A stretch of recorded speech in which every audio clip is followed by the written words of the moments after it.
Welcome back to Solynod Hex, everyone.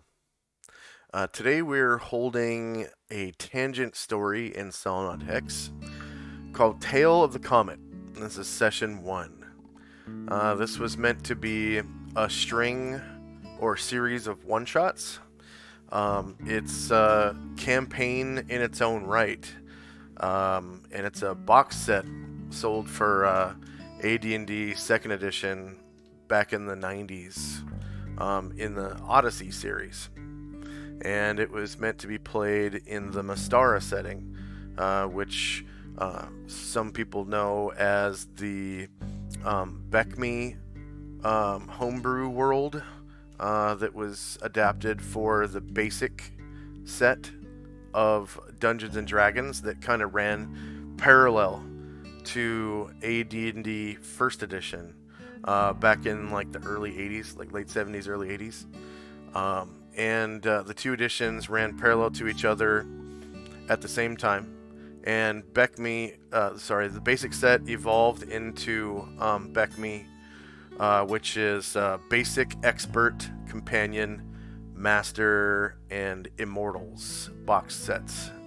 And each box set kind of added on to the game and made Mystara more and more interesting. And eventually Mystara was adapted to AD&D First Edition as Hollow World, and again in AD&D Second Edition as the actual Mystara setting. It's a pretty interesting setting. There's a lot of history behind it and a lot of like wacky scenarios that came out of it. It's meant to kind of be a lot like Forgotten Realms, but each of the realms is sort of encapsulated in its own little space within the planet. So it's kind of an interesting setting. It's weird, but it's good reading if you ever get your hands on one of the box sets and read about it, and some good role play too. I played the 2nd edition version of Mystara for a couple of years, and that was pretty wacky too. But this is a scenario that can be played in any setting, as most of the box sets were meant to do. The campaign expansions, that is. Wow, this track is loud and I can't adjust.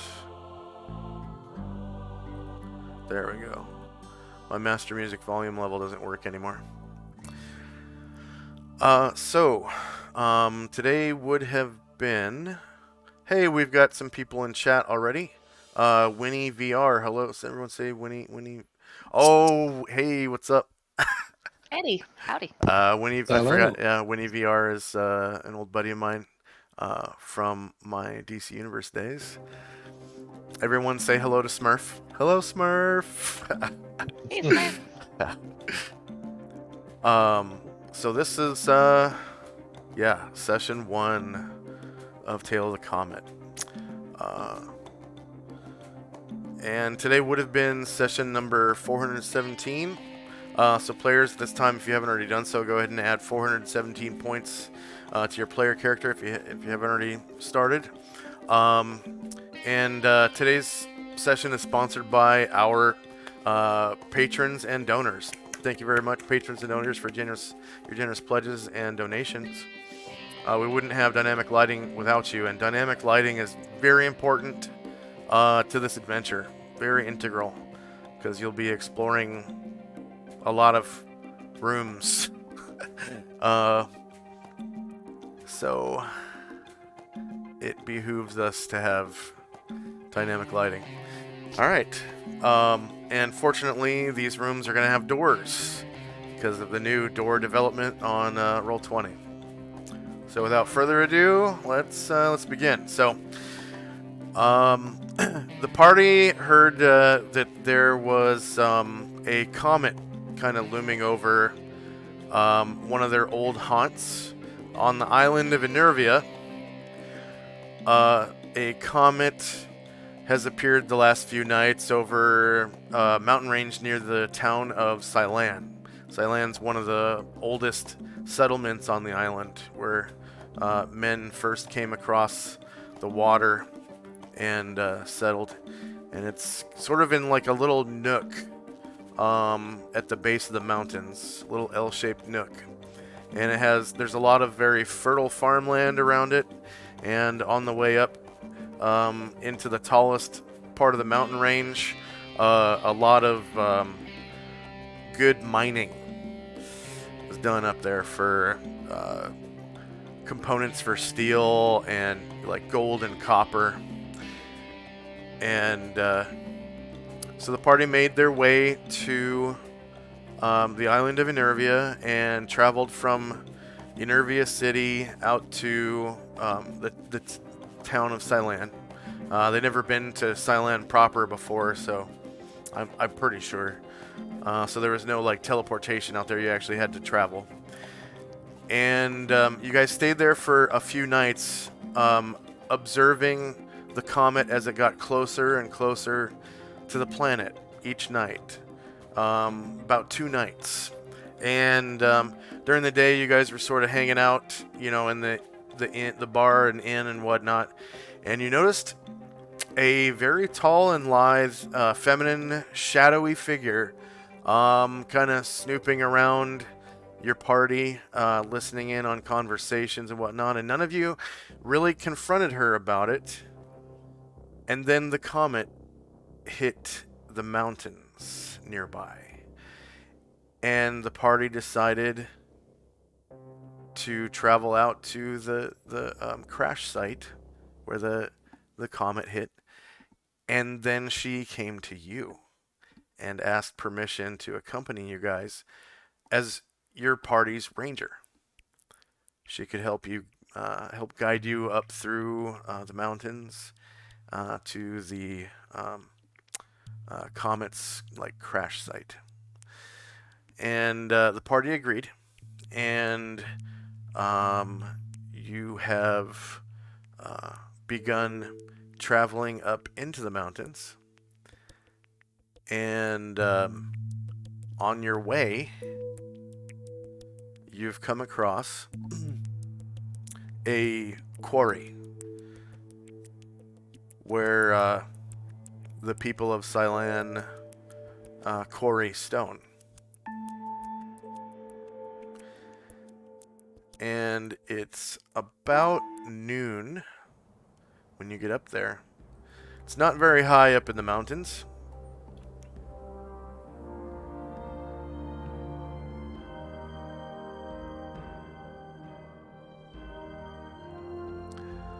Just sort of in the lower parts of the mountains. And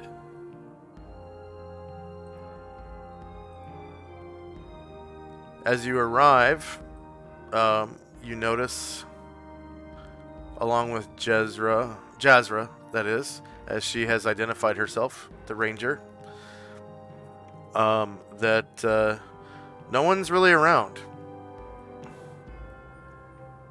on first inspection. And when I put your tokens down, just go ahead and delete your horses, if you could, please.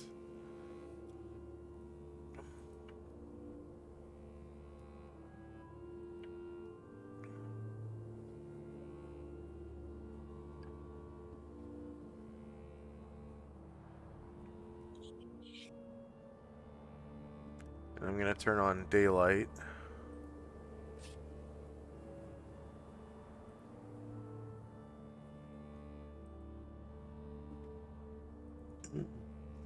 And, you kind of are at the edge of the hole where the quarry is.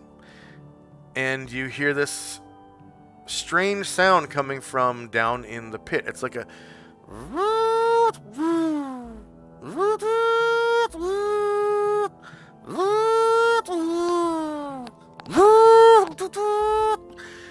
And you can kind of look down, and you see this strange contraption digging in the quarry, and it looks like, let's see, what is that? Z? Yeah, Shift Z. Looks like this. Some kind of machine. And you don't really see anyone around.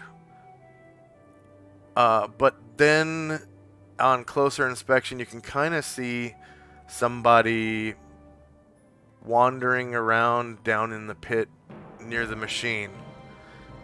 And from a distance, it looks like it might be a zombie of some kind. It's sort of shambling around.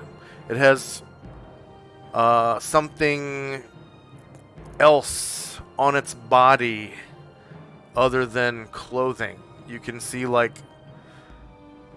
maybe some kind of tubes or something sticking out of its head, and which is sort of odd. And Jazra seems to be kind of surprised by it. She seems to say, "Ooh, ah, ugh."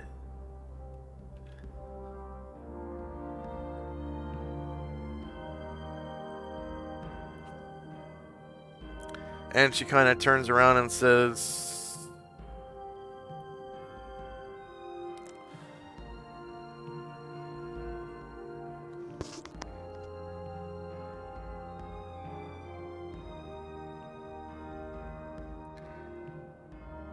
This is the stone quarry, where the people of Solynod mine their stone.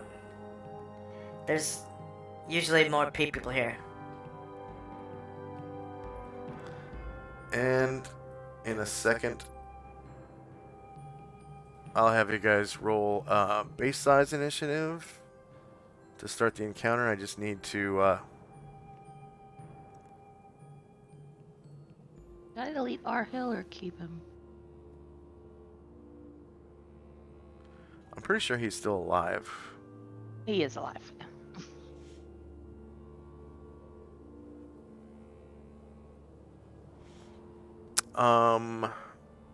So in the main game,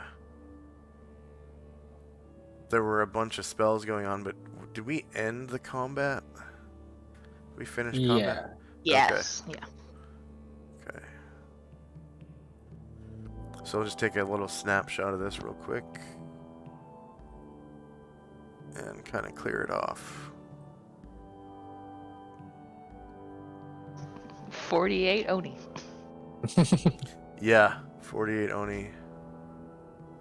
And we didn't burn anybody's house down.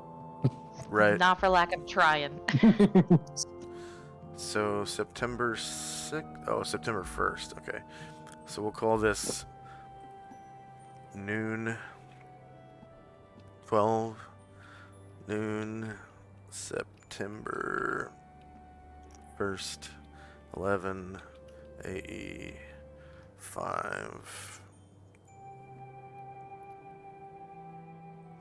All right, and then go ahead and roll base size initiative, please. For the PCs only. PCs only. Yeah.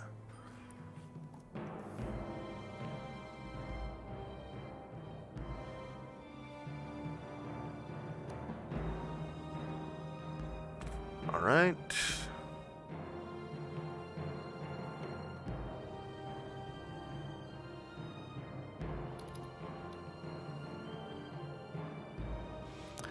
So first up is Tenzi.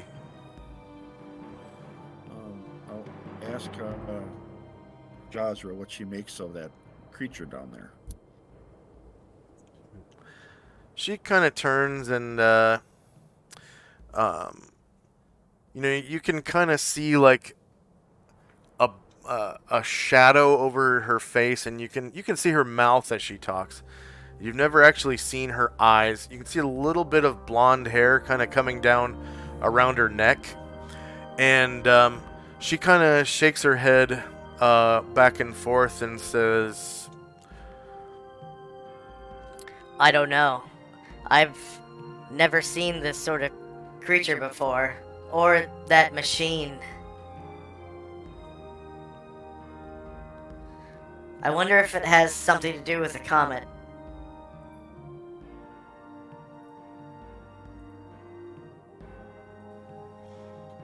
And she goes over to one of the tents.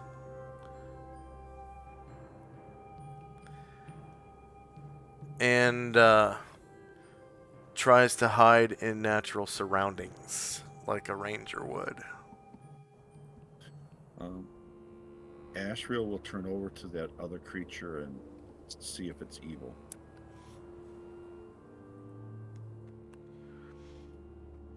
He senses absolutely nothing from either the creature or the machine.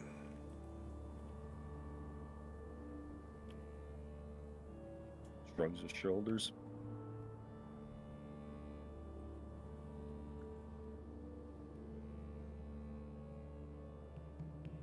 I'm going to have Zalman move up a little bit, and that'll be the end of my turn.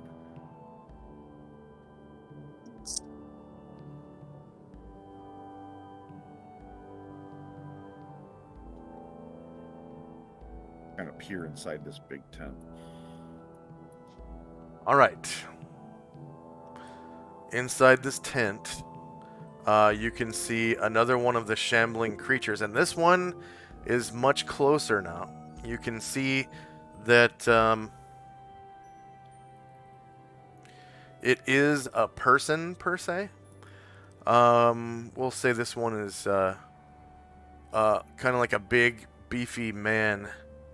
But he has wires coming out of the side of his head and tubes coming out of the back of his head from spots that have been sort of shaved on his head. So his head's sort of like this weird, the hair on his head looks like a shitty wig because part of his head has been shaved and tubes are coming out. Let's see. And he is shambling around like a zombie would. You guys have seen zombies before. Sort of like in jerky movements, sort of rocking back and forth as he walks, and his arms kind of like he's doing like a pop and lock dance almost, which for this time period would be kind of demonic looking. I'd suppose. Man, I was already having a hard time not calling Jazz for Jazzy Faye. And then in the back of the tent, you can see this machine.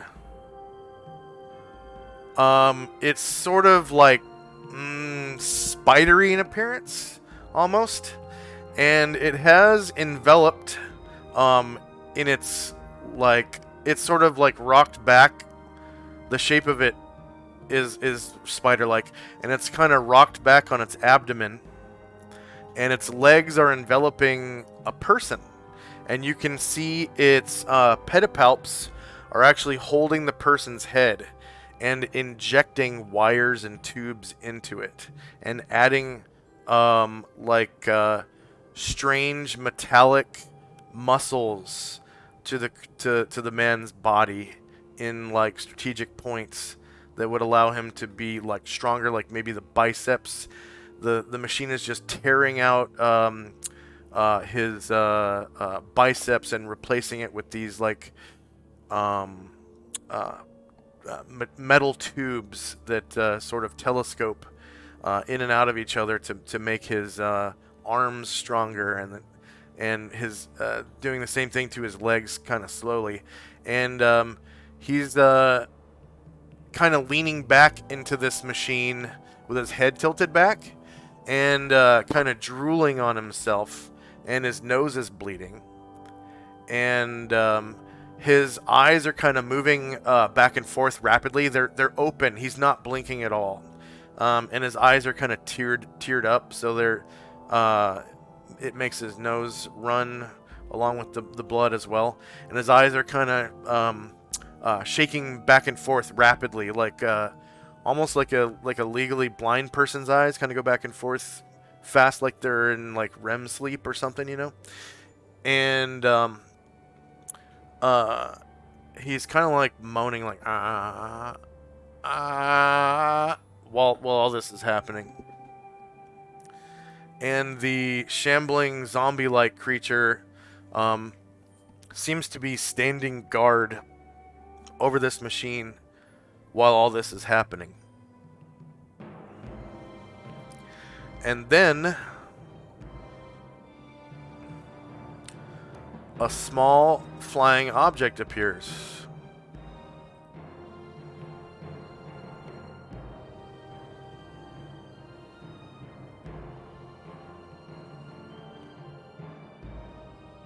It sort of rises up out of the quarry, and it looks like this. It just sort of rises up from out of the edge. It looks like this. It has like weird like mechanical eyes on it and a bunch of little mechanical antennae. And these eyes are intently scanning the area, and it sort of turns around and sees Zaalmond, and it goes beep beep beep beep woo, and sort of lowers back down into the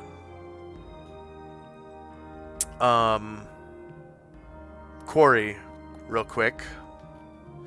And suddenly the man that's in the machine, kind of stuck in the machine, gets released from the machine and starts shambling towards Zaalmond. And so does the other one that was standing guard.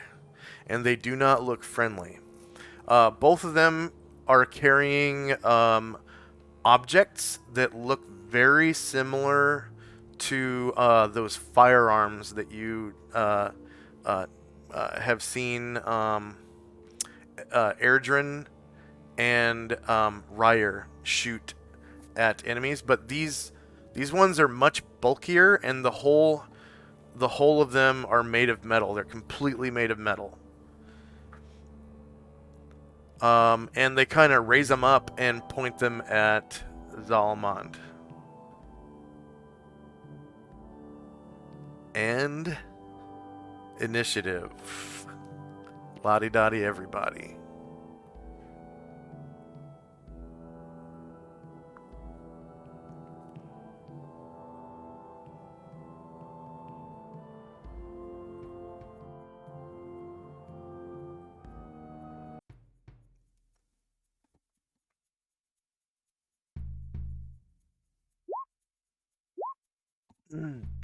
These ones are very short though. They're like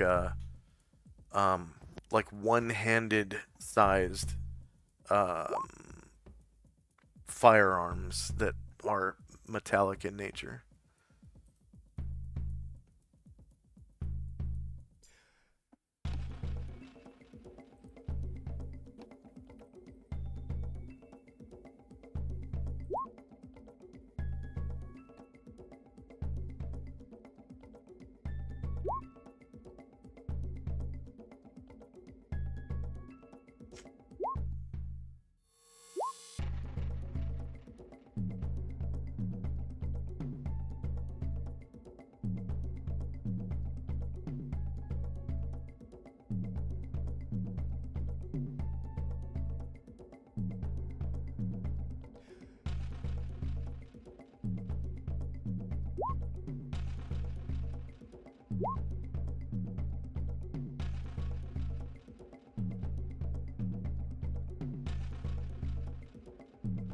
And the spidery machine, it starts emitting this strange, like whining sound, like a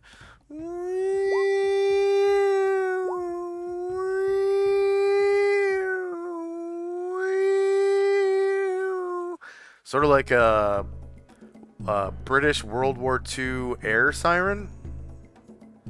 You know, when there's about to be a bombing? Yep. And it's getting louder and louder and louder as it goes.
Alright, I'm giving multiple attacks to Musashi right now.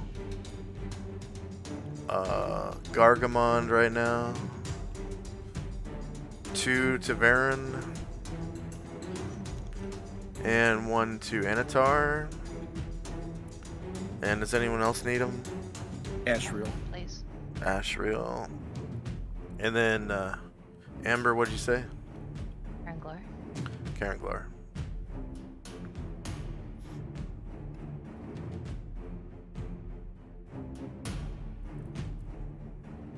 Alright, is anyone still rolling? Yeah, I'm still doing Musashi here. Okay. Blatant multiples.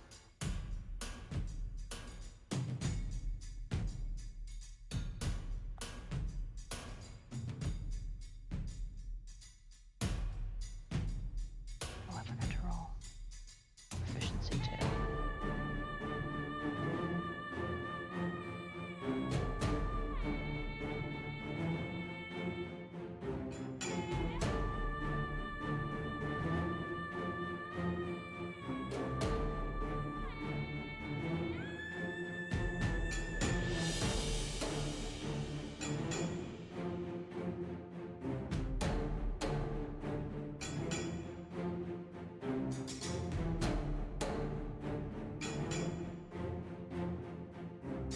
Should we roll cat's graces for the day, or just use the last ones we had? Yeah, just go ahead and use the last ones you had. Thank you.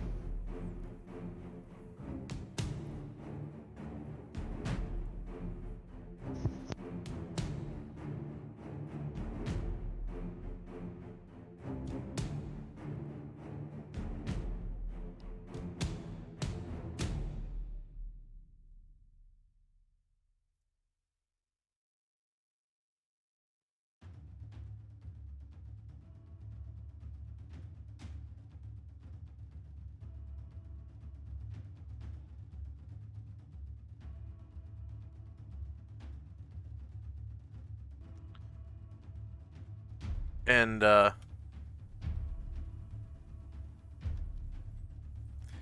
you can hear Jazra, who sort of pops out from behind the tent over here. She says, That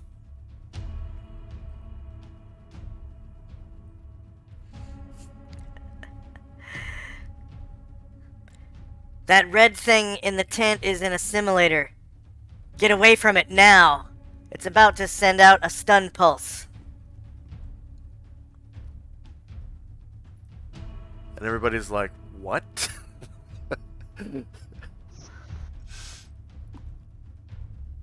I understood all of those words, but not in that order. Okay, is anyone still rolling? Alright, here we go. Time now is 12 noon, September the 1st, 11:85. And first up is Karen Glore. I mean, the lady said to get back, so.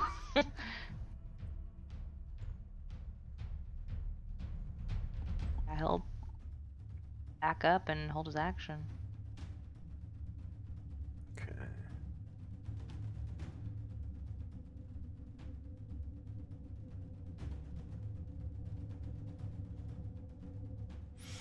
And by the way, it is only a tent, so you can shoot into it, or if you have arrows or anything like that.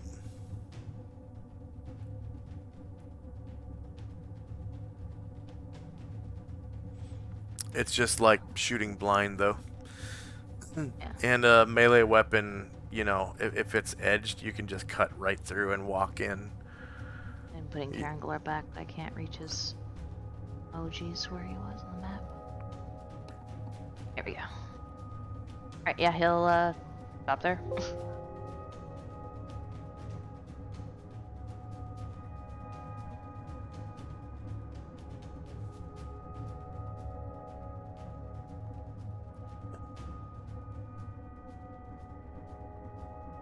Okay. Varen. Varen doesn't run, but he's not stupid. So yeah, he'll just bide his time back here too.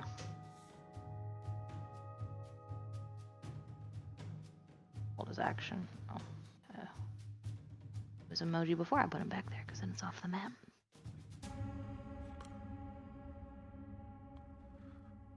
All right.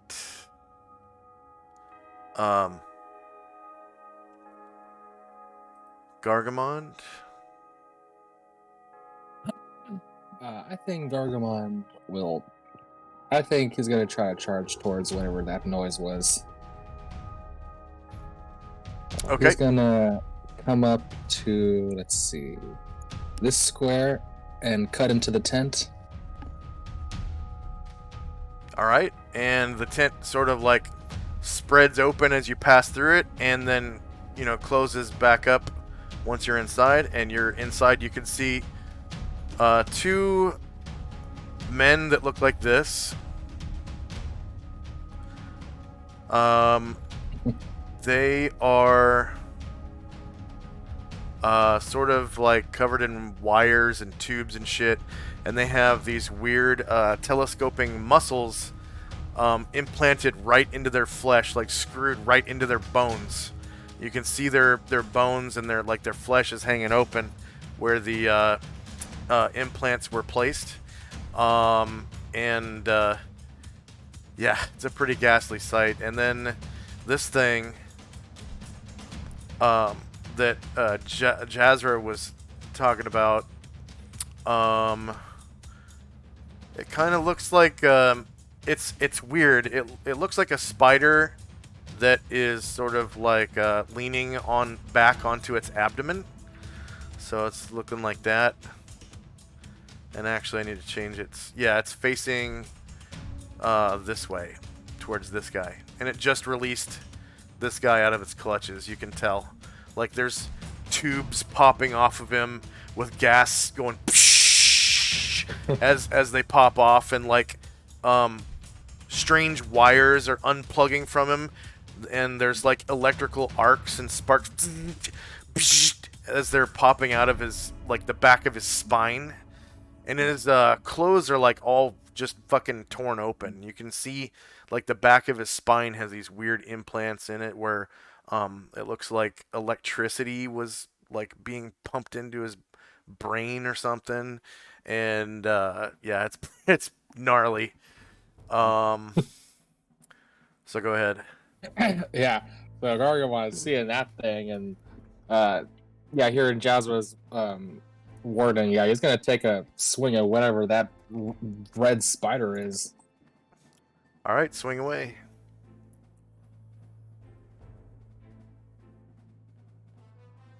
What are you?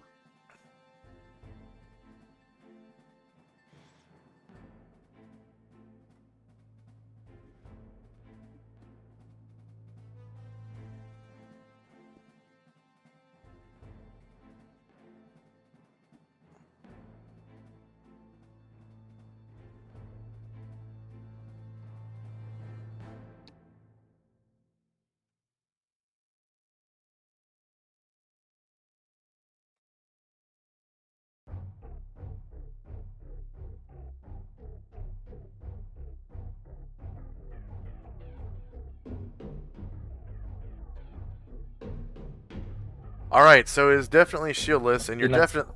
Say again. Okay. Oh, I'm sorry. Never mind. Yeah. Uh, You're so, good. yeah, so it's definitely shieldless, and you're definitely on its flank.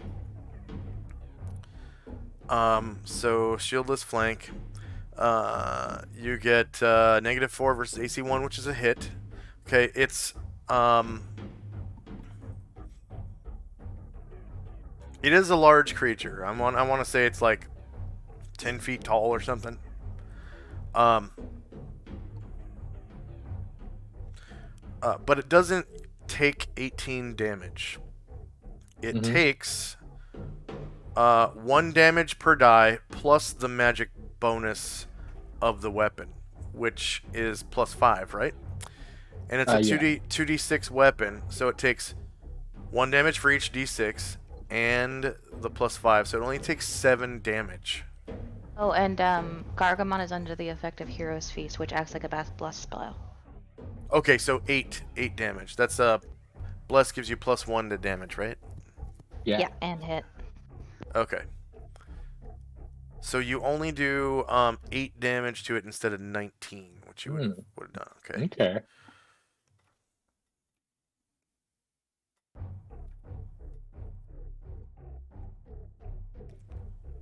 And then you can hear Jazra outside the tent go,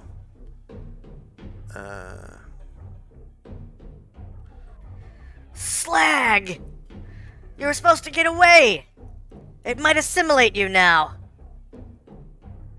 and she just kind of goes balls in to try to save Gargamon from the stun thing. And you can hear the stun thing sort of build. It's like ringing in your ears now, Gargamon. The kind of alarm sound is getting louder and louder, and it's getting like mind-numbingly loud. And Jazra, she kind of runs over to the entrance of the tent where Zaalmond is. And Zaalmond's kind of his wolf's in a weird spot, so I'm just gonna move him where it should be. Whoops. Okay, so she kind of runs over next to Zaalmond, and from underneath her cloak. Actually, I'm just gonna say she throws the cloak off. Okay, she throws the Mhm. cloak off, and from a holster that kind of looks like a little bit like Ryer's holster, she pulls out this weapon that looks a lot like a belt pistol, but bigger, bulkier, and heavier. And it looks like this.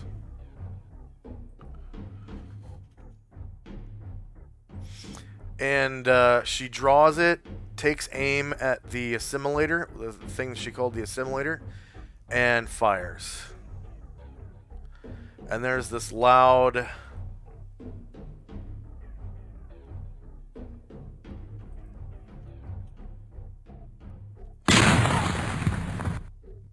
blast that comes out of the weird pistol.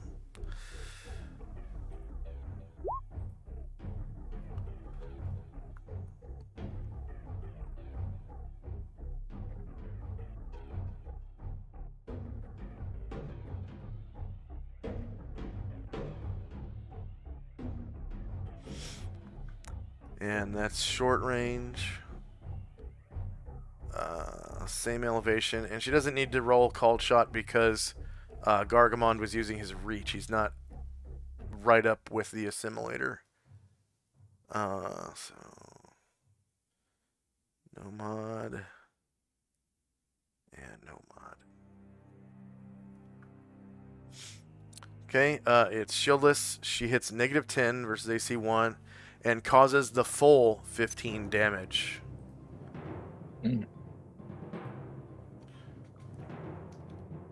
And sparks fly everywhere. Bits of the assimilator fly off, and the sound goes and stops, and the assimilator just kind of falls over, and sparks, fly everywhere, and it starts arcing, and like its legs are quickly like spasming, right? And then it stops, and a little bit of smoke just kind of comes up out of the center of its mass. And that was one charge off of her pistol.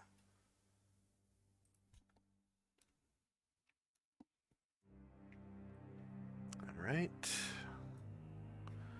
And next up is one of the Doomed. They're called the Doomed. The Doomed pulls out a pistol that's similar to Jazra's and fires at Jazra.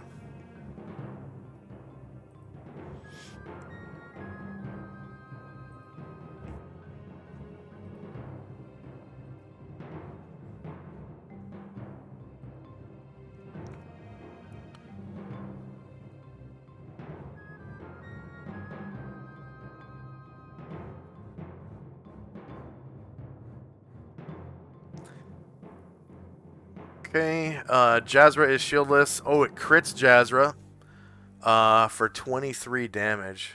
And you can hear her scream as she, part of her, like, torso gets blasted away on the side. And it leaves this big, gaping wound that's cauterized as the blast passes through the meat of the side of her body. And you can see now that she has her cloak off. She's dressed in armor that looks like this. It seems like it's part metal and part something else, some kind of flexible material.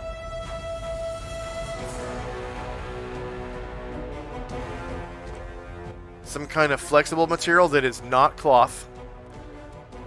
It's not leather. It's similar to leather, but it's not leather. Definitely not. You can tell. And it's the soft stuff kind of covers the joints of her like knees and her elbows and stuff like that. And it's like it is accordioned material. It's kind of fluted. Like it telescopes to bend around her knees and elbows, and it looks like it's very adjustable. Like it could fit just about anybody that's, humanoid in shape, 2 legs, 2 arms, and a head. Like it has little buckles all over the place that sort of adjust its lengths and height and breadth and whatnot. And it has, big plates on the chest and shoulders and big plates on the back. And she's wearing it with no helmet at this time. And you can see there is actually a helmet hanging off of her belt on the opposite side from her pistol. Alright, so she took 23 damage. Ouch. And the next Doomed. Okay. So this Doomed climbs up out of the quarry and stops right here. And the next doomed appears out of this tent over here. And they both draw pistols. Alright, next up is Ryer.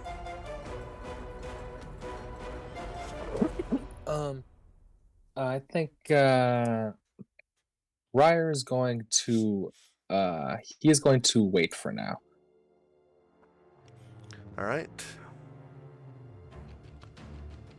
Dante. Yeah, he's gonna cast I think Cure Light Wounds on our ranger friend.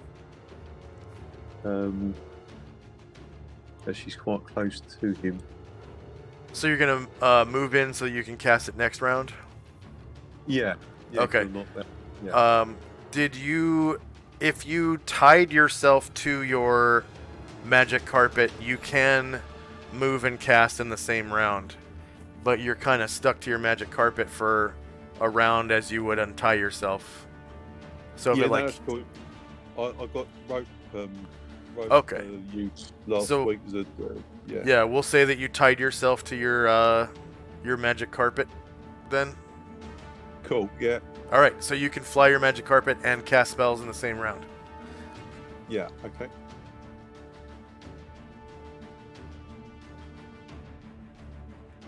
Oh, there's the horse. I knew there was one somewhere. Fine. Cool. Yeah. Okay.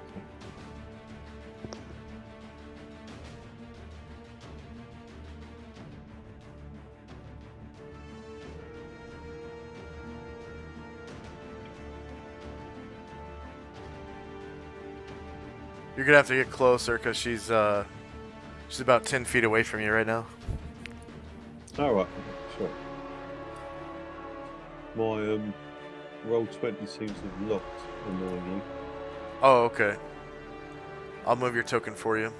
Yeah. Cheers. Oh, it's just. And you wanted to cast Cure Light Wounds, right? Yeah.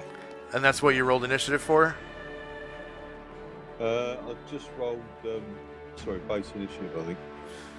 Oh, okay. Well, in that case, you would have to wait till the end of the round to Okay, cast the good. spell. Yeah. Okay.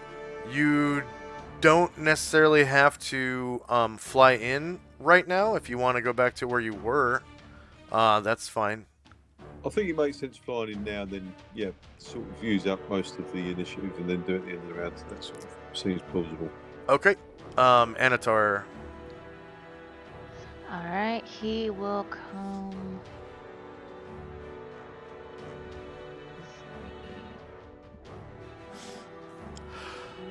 Six, 9, 10, 11, 12 to end up here. And take a swing.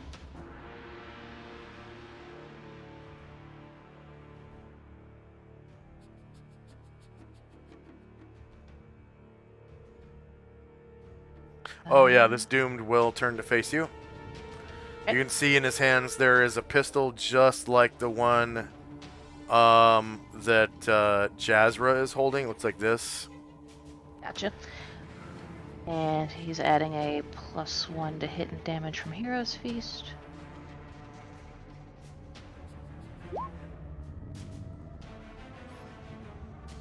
All right. It is definitely shieldless. You hit -11 versus AC 3. Unfortunately,